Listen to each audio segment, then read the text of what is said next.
Hey folks, welcome to session 2 of Campfire Guitar.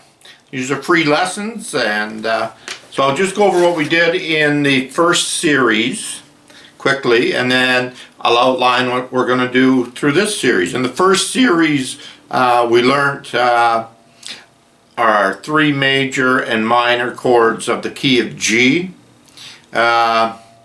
We learned to read and write chord charts. We learned how to alternate our bass strokes, hammer-ons, a couple other little tricks. We had a couple of basic golden rules, and one was practice, and these still pertain for this series. You need to practice at least 1 hour a day. If you skip a day or two, all of that relearning you have to do to get up to your current abilities, it's just a waste of time. If you're consistent every day, you'll move forward a lot quicker. This is just, once you learn a lot of this stuff, then it's like riding a bike. But when you're first learning, it's good to stay consistent. The second golden rule we had was keep the right hand, the strumming hand going. We'll learn to fix things on the fly. I would think by now that your chords are getting fairly clean, and your chord changes are fairly quick now too, especially with the half time.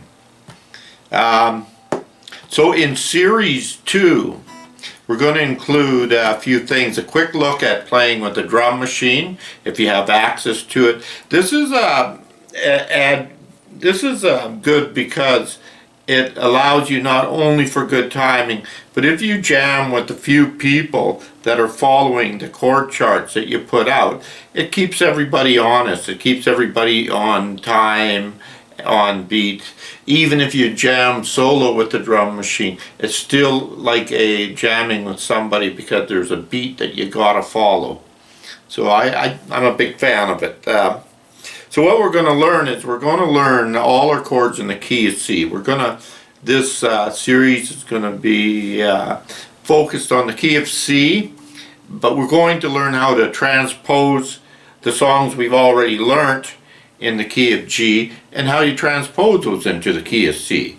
It's fairly simple, and then later on we're going to learn how we can do that with just about any key.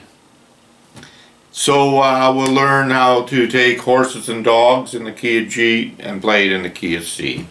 We'll learn Sweet Prairie Winds, Mr. Bojangles, and like I said, once we've got this down, this transposing, that's great, because we can go and those songs that you see in the book and that, rather than learn all of these chords, we'll be able to play them in G or C, either and or. Then I'm going to take things a step further. I'm going to show you how to determine every single note on the guitar. Easier than you think. And where does this take us? Eventually, it will take us to how we can use a capo.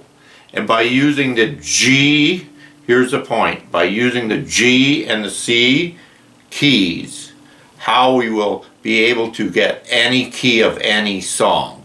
So we're in the ball game. We're really in there. We've hit a real plateau with that. And after that, once we're done with the series, I'm going to end it up with suggesting maybe places where you can go from here.